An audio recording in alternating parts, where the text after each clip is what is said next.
We had a patient today that was very severely depressed, and in addition to being very psychiatrically ill, they were physically ill, so they were NPO, nothing per oral.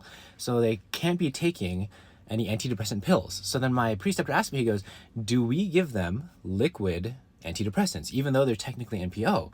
And I thought about it, I'm like, well, yes, because antidepressants take a long time to kick in, like 6 weeks, and you want to initiate therapy as soon as possible. And he goes, that is a very good by the book answer. Wrong.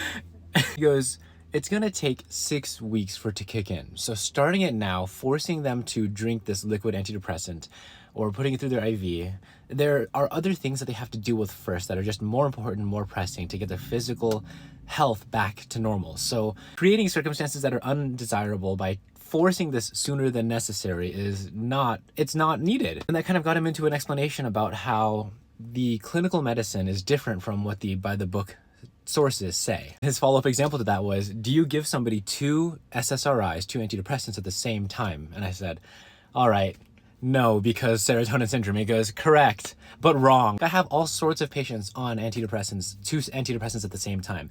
And technically, you're not supposed to give 2 antidepressants at the same time. And when you're switching between them, you're supposed to have a taper period where you slowly get them off of it, then 2 weeks in between, a washout period, unless it's fluoxetine, that's 5 weeks. And then after that, you start the antidepressant again. And then if you tell the patient that, they're never going to come back to you because they're like, so you're telling me that I'm feeling bad, I'm going to feel worse, and then I'm going to do nothing about it. And then I'm going to slowly wait another month and a half for it to get better again. Like, yes, it's important to think about, but I've never once seen serotonin syndrome in my life. And like, even during residency, they're going to coach you like, oh my God, think about serotonin syndrome, think about serotonin syndrome.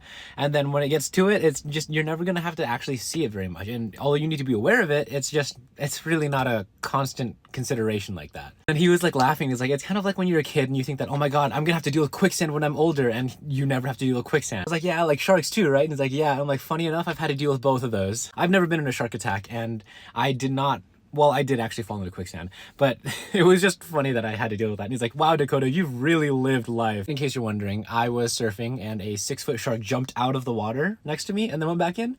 And then one time I was playing around with like my friends by a lake and I fell into quicksand. I got out because my dad pulled me out, but then I lost my shoes that day.